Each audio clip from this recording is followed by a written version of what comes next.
Hello and welcome to Stillness in Success. I'm your host, Mustafa Nuristani. And now today I've got a very interesting and rather unique guest. They started their life as a geologist and then went on to become a teacher of meditation. Then they did some training in Vedic astrology, and now they have just become a certified yoga instructor. My guest today is Dr. Richard Aldous. Welcome to the show, Richard. It's nice to have you here. It's a pleasure to be here, Mustafa. Thank you for inviting me. It's a joy to have you here. And so now what I want to know is, what's the most favorite thing that you can say in the past, 7 decades of your life? What is the most exciting thing that you have done? Wow. That is an amazing question. And where would I take that? I've had some pretty exciting adventures in life, as many people have by the time you get to your 70s. I've been working deep in gold mines in Africa. I've been attacked by terrorists in Zimbabwe, what was Rhodesia.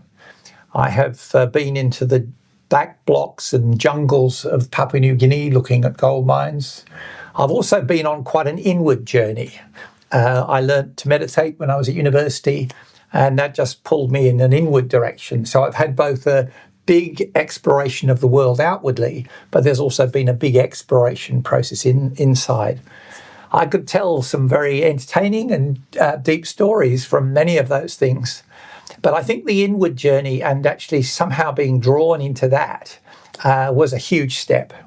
And sometimes it happens just so gently. You just get gently pulled in a certain direction, and then somehow life just pulls you along. And so it was with the meditation. So when you say meditation, what kind of meditation? Well, I learned transcendental meditation. It was very popular, still is. It was very popular in the 70s when I learned. And within a month of doing it, I just felt better than I'd ever felt in my life. And I also noticed that I was at university and not doing very well with my grades. In fact, I was just about in the bottom of the pack. By the time I finished the third year, I was actually in the top 3. And that's exactly what the research shows, that people doing TM, their mental capacity increases, their ability to get good results in exams and so on also increases. And so that was quite an interesting insight. But the inward journey itself was just amazing. So now let's go to the very outward experience that you had. So now you've got this inner stability with your meditation and practice. And so take us through that moment when you were attacked by the terrorists in Africa. Well, it's okay. It wasn't quite an attack, although it nearly was. But what was very interesting about it, I was doing exploration in the jungle. I had about 40 African people working with me. And I was camped at an old broken down farmhouse on the top of a hill in really forest. You could see in every direction. It was a beautiful view. And I'm working in the evening doing my maps with 2 lamps burning away. And I hear over the radio that there are terrorists coming in the area. And because there's nobody around, like there was nobody, it was pretty obvious that they'd see my lights and that we could be up for some attack. And typically what they would do with farmhouses is shoot mortars into the building and then shoot people as they come out.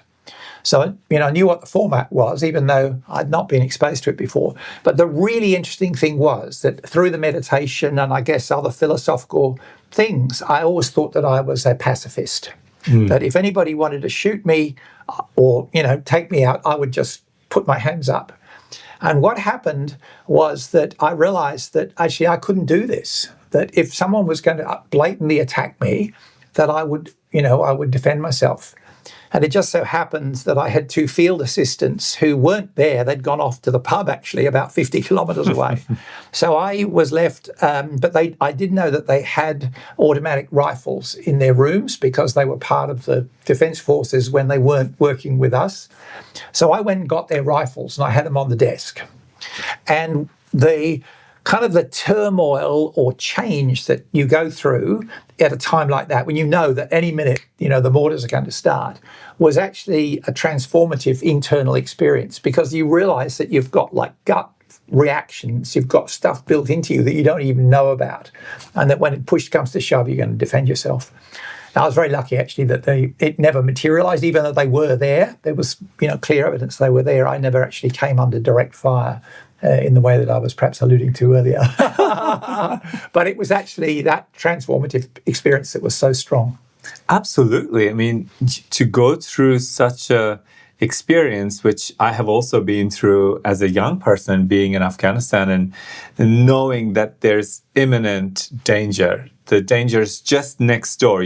This building and the building in front of you is being attacked, and they're screaming and like that. It does create a certain special experience that you go beyond your normal thinking patterns, where you are jumping into this survival mode, where you are like, okay, I'm ready, bring it on. Yeah. And so then how did you recover from that? You just meditated? Well, yes, it's interesting how, you kind of digest it, and I don't really remember having PTSD or anything because, as I said, nothing happened, but it was a bit of a big change. But I've also had things like happen to me. One time I was going down a very steep tunnel underground at about 45 degrees, and it's only about maybe two and a half meters high, the thing. There's a lot of water, steam, rattling air pipes, and two guys drilling with jackhammers at the end. So it's very noisy. I'm walking down here, and I suddenly feel in myself to jump up and lay on a kind of a ledge of rock just next to my arm here. And I don't know why to this day I did that, but I literally just thought, wouldn't it be fun if I jumped up and lay on this rock? So I jumped up and lay on this rock, and at the same time, a boulder about a metre high came hurtling down the tunnel. So if I hadn't jumped up on the shelf, I would have been mincemeat. Now, it's almost like the war kind of story, but this also was like spontaneous action. Something within me just was going, and I just don't know why I did it to this day. Now, people talk about this thing, intuition, maybe you've got a guide or an angel that's helping you. I don't know what it was, but there's also something like that makes you realize actually there's more going on in life than you can see on the surface. Now, whether it's that gut reaction of being attacked or potentially attacked by terrorists, or it's some violent thing that could happen in life, there's many, many systems. And it was these insights combined with the meditation that started to make me see a bigger picture about what it was to be a human, basically. Beautiful. And did that lead you to explore more into meditation and then ultimately become a teacher of meditation as well? Well, yes, it was part of a journey of opening up awareness. And you start to look at philosophy, you start to read about what other people have had experiences in life. You listen more, and you hear other people having stories like this. So I became very interested in some of these things that some people might say they're psychic or telepathic type phenomenon. But I believe they're just part of the ocean of humanity, and that they're an intimate part of us. But I became very interested in those and read a lot, like what today researchers call parapsychology. And the meditation was going along all the time. But what happens is you get deeper and deeper internal experiences as well of what it is to be not only an individual, but somehow connected to the wholeness of totality, perhaps the way it's often described. And it was that growing experience over the years that also pulled me towards becoming a TM teacher. That's right. And what was the experience of becoming a TM teacher like? Well, that was right up there. It was 6 months full-time in-house training, which was an amazing experience in its own right. Again, we were taken into both philosophical and experiential domains that I hadn't really been to before. So it was a big expansion on both those fronts.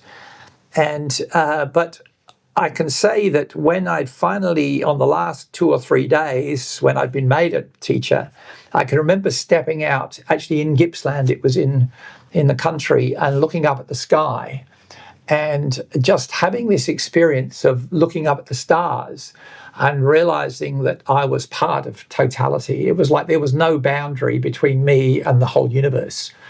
And deep within myself, as well as looking out, there was just this oneness. And I knew I was on the money, so to speak. No, it was an amazing experience that you just, you'd never forget. Well, those are the experiences that people actually like to go away for, because you're in the smoke, it's all stress, it's all chaos, but then you just want to have some quiet, so just get away to the country. And Gippsland, just for those who don't know, is in country Victoria. Not really country Victoria, it's just a couple of hours away from Victoria here in Melbourne. And then when you go and you have these expansive views, it does something to your awareness. But what you had was that level of expansion within. And so now that was mirroring out. You were able to mirror out the expansion without, and then that fullness that came from that. Yes, that's it. It's I love some of the kind of perspectives from modern physics where we look at things like the unified field or string theory, and we see that as you go into subtler and subtler levels of an atom or subatomic particles, eventually you get to a field of wholeness that's got no boundaries. It's almost like a mathematical field that gives rise to the subtlest impulses that in turn create atoms and subatomic particles. But when you realize that the whole universe is coming from that, it's not just an atom, it's the physical body, it's the planet, it's the stars, it's the totality. They all run from those laws of nature that are embedded in that field. And I love this. They are theories in physics, but they've got a lot of profound mathematical basis and experimental basis in some arenas.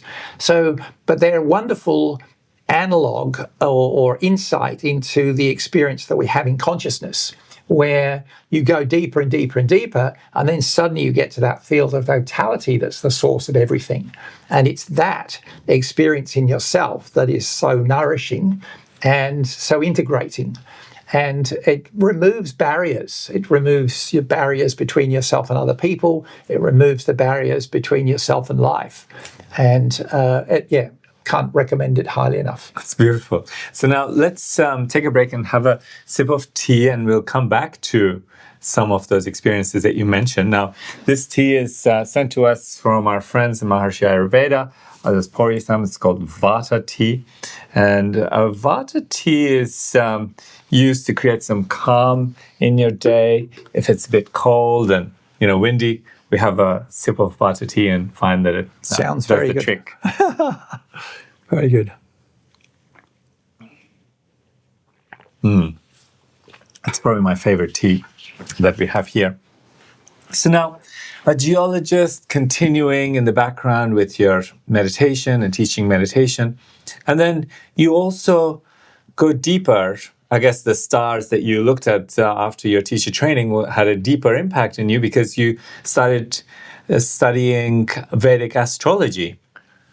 Yes, I got a little bit into that actually before I became a TM teacher. There were some courses that I took.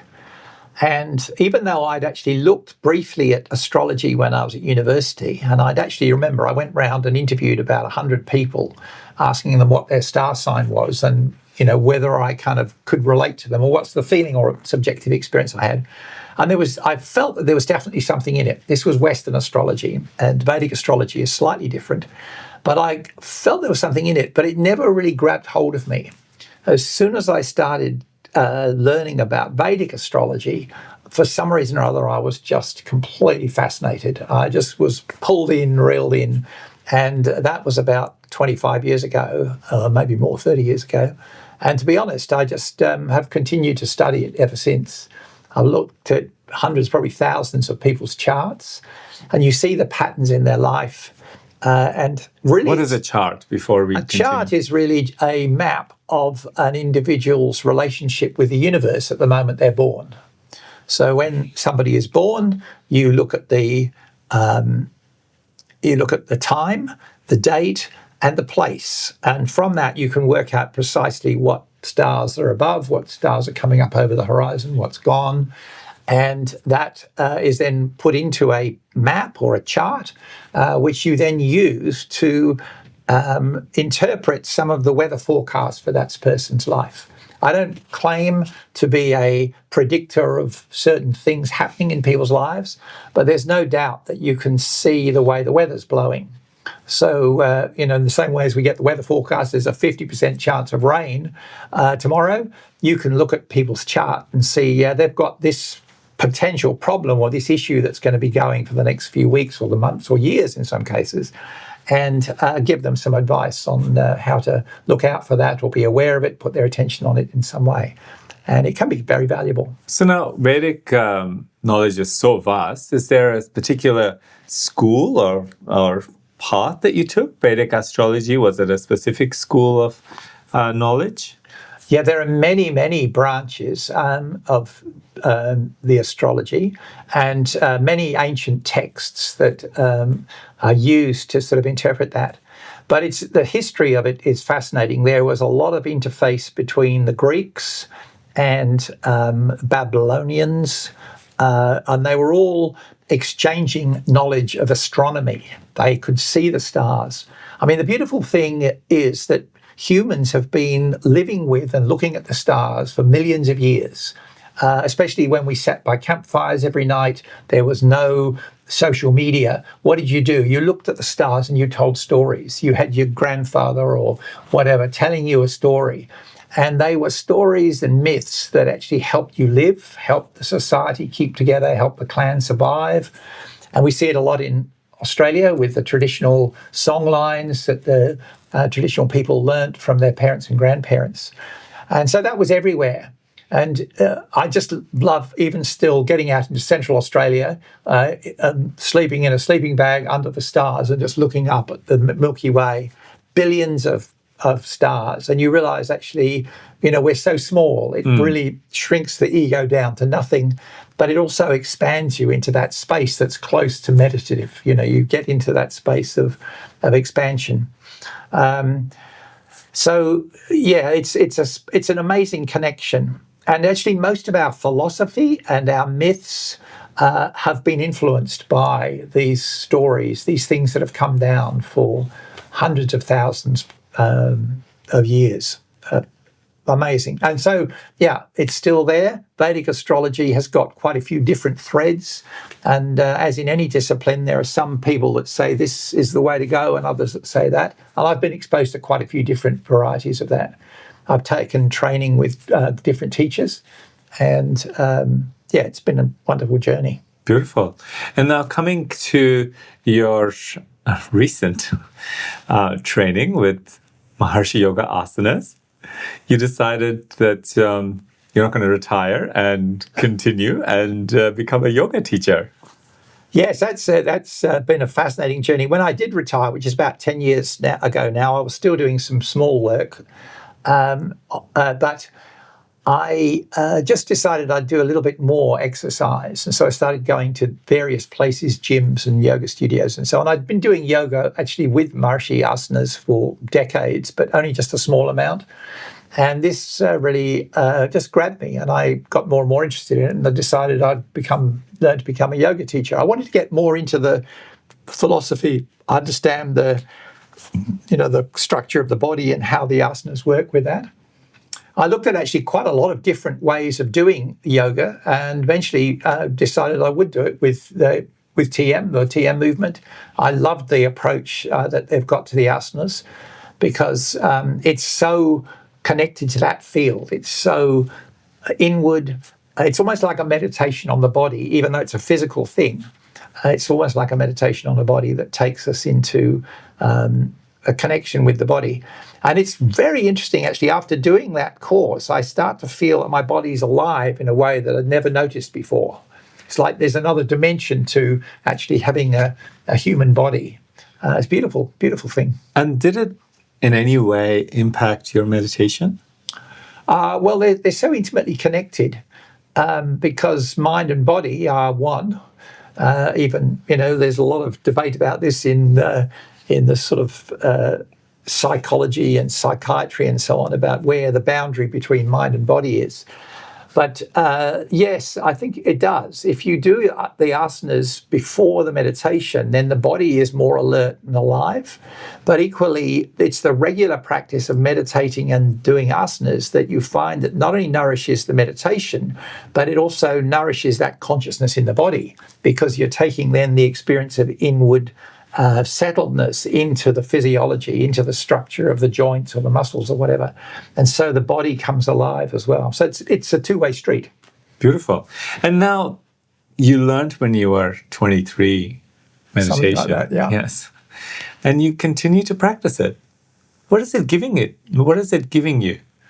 Yeah, well, it keeps giving. And as I mentioned briefly, in the early days, it was rest, a feeling of kind of physical and mental well-being, so you feel happier in yourself. But it also, as it progresses, you also get this expansion of what I call awareness or expansion of consciousness, where it seems as though you're kind of expanding. And that is just a beautiful thing. So it's a continuous growth. That's what I've got out of it. It's why I keep going. I still get the rest and the calmness every day, but there is this experience of expansion. And somehow it goes into everything, your relationships, the knowledge, whatever it is you're learning in life. That wholeness is spreading into that.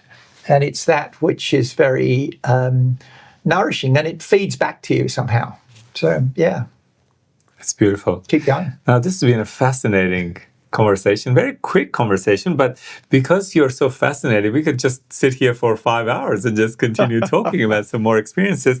But we must end it here. Here's a little gift from Maharishi Ayurveda. They've sent you a little, because we don't want you to feel like, oh, I didn't get to take that tea to my lovely wife at home. Yes. And Maharishi Ayurveda are also giving the viewers special rates on their products. So you can have a look at that in our show notes or the description. But I want to say thank you, Richard, for being here, giving us your time and your wisdom and your beautiful experiences. It's been fascinating. Oh, thanks for giving me the opportunity to share them with you. Beautiful. And good luck with your projects. Thank you. So that's all for this week. Thank you for your company. We look forward to seeing you again next week, where I speak to another fascinating individual and their life stories that create